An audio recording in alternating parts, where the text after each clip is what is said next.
This is my Patek Philippe gondola, and it's a rectangular watch, and I'm just roughly taking the measurements from this for the lugs.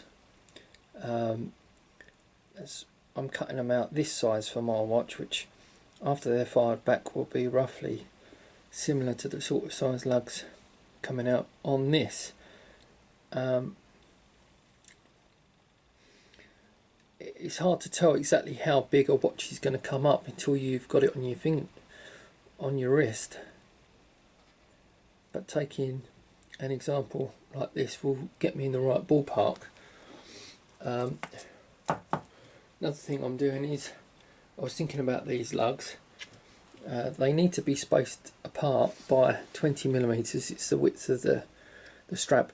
So I'm soldering this in between the two pieces of 9 carat, and that's going to allow me to get some sort of angle on these lugs, because I don't want them coming straight out of the watch. I want them coming down slightly around the wrist.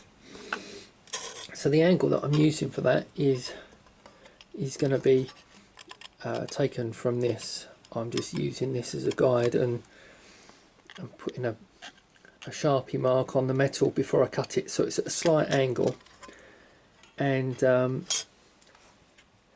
that way I should get all four the same. I did think about turning the metal so that it was slightly curved, but that will add an extra layer of complexity to this. I can always file it out slightly curved. It will thin down the lug slightly, but I'm thinking straight lugs, because I'm going to place little silver shoulders on. They might be curved in the other direction. So I don't really want to make my metal curve in two directions at once, because that's harder to get your head round.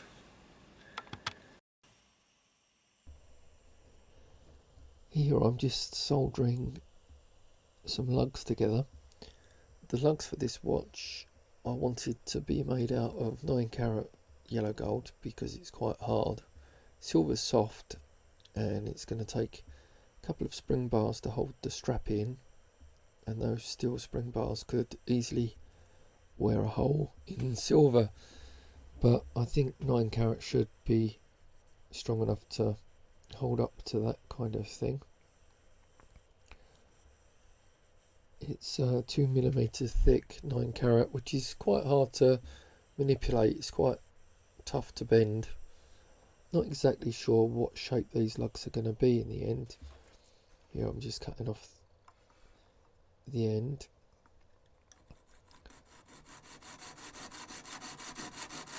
I'm not quite sure how much I can manipulate these or file them up in order to get them all exactly the same.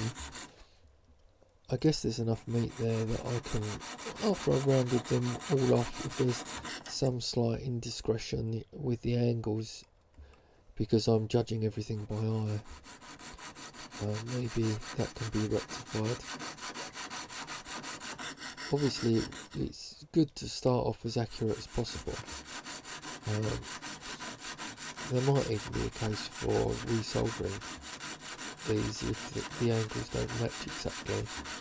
I'm not really quite sure how much can be sorted on the fly. It's a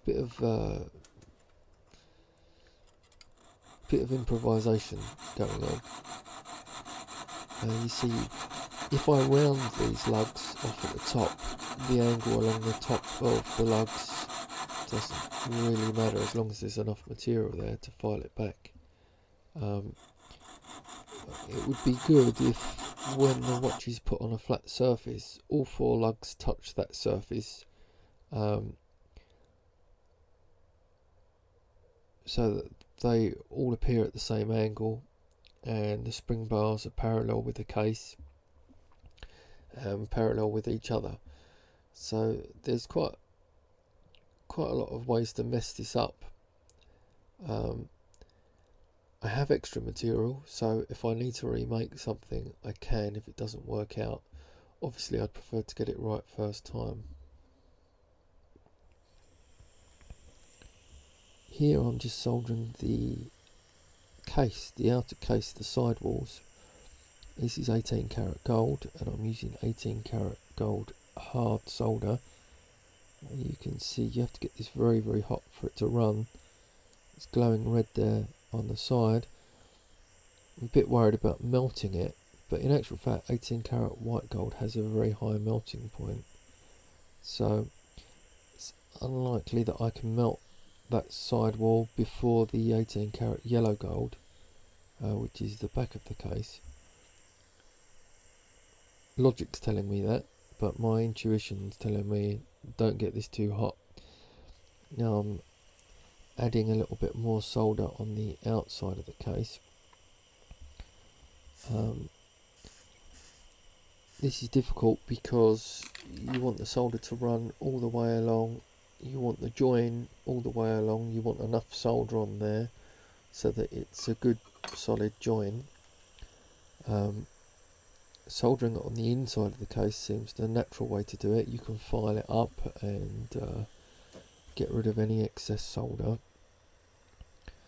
but you need the solder to come through to the outside of the case to make the join look pretty, and this is taking multiple attempts to put extra solder in there, and I'm using my tweezers as heat sinks in order that it doesn't just drop off, because if all the solder is melted at the same time, that piece will detach itself. It would help if I had a pickle bath. I could drop it in the pickle and then clean it up, because solder really does like a nice clean surface to adhere to. If there's any tarnish or imperfections, it'll try to get away from it. And obviously I want to leave myself extra material so that when it's finally done, then I can file it up and clean everything that needs cleaning. This is the inside of the case. I can clean off the excess solder there, no problem. I think I still need to put a bit more solder down the outside, but we'll apply it by ear. In no rush for this. And while I'm filing this gold up, I may as well start to file up the gold from the lugs. Trying to work on the gold pieces together and then the silver pieces together, and obviously this tray on my lap's collecting the dust. You always try to keep your silver dust separate from your gold dust. I have two pots, one that I'm putting the gold dust in and the other that I'm putting the silver dust in. And this is one of the things that even when I finish this watch, there'll be a certain amount of gold and silver in it. Well, for every gram in the watch, there's probably a percentage which was wastage. You end up with a pot full of silver and gold offcuts and dust. This can be melted down and reused, but because there may well be imperfections in it, they might not pass the assay. So you can take them to Hatton Garden and get them melted, and they give you a good amount of money for this. But obviously when you're buying the sheet materials, they're charging a premium, and when you're selling them gold, they're taking a cut. So it's a money losing exercise. You want to avoid wastage.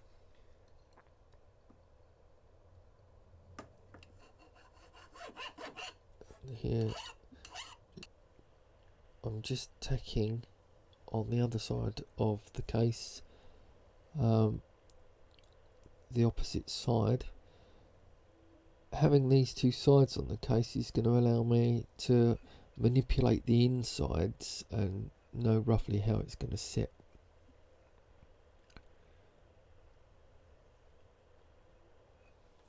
And I'm using 18 karat easy just to tack this on there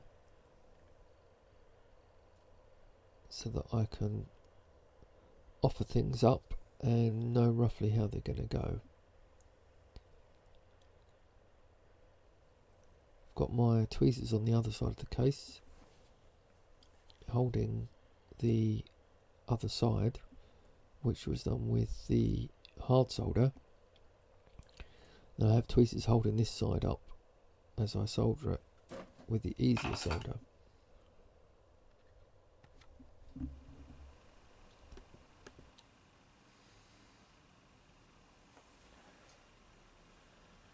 Still too thick. One side soldered on, loads of solder. Still going to probably run this again, so I'm not going to worry about cleaning that up. Could use a pickle first before I heat it again, because that solder doesn't want to run. Obviously I don't want to run all the way along this because it'll fall off, so I've been using my tweezers as a heat sink and running at the other end. Multiple solders, good join on the inside but can still see the join on the outside, so I want to get the solder running down that before I file it up. Now needs absolutely filing flat. These are pretty good right angles, I think, and they've got a bit of room for adjustment, but that's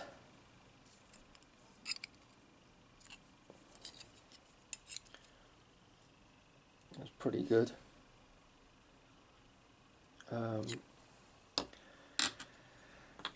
And they seem to be fairly parallel. They've got to be parallel, and that's obviously going to go on the top. Now there's a reason that I've soldered one side, and I'll just tack the other side with easy solder. I'm going to be taking off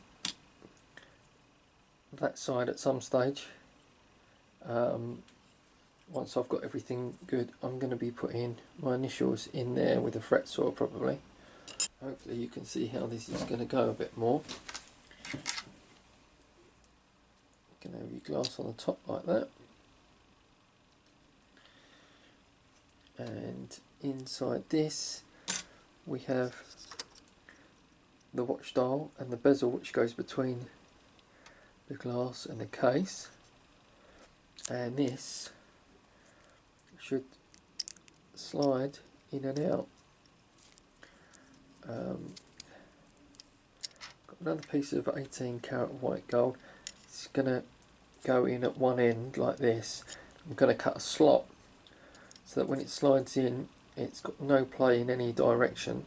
That's going to help to add strength, and it's also going to allow me to adjust how far in this goes, because we want it to stop exactly where the hole in the glass is. And then on each end we're going to have our lugs with our strap.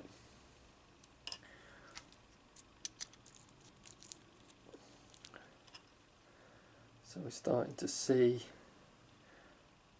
how it's going to look.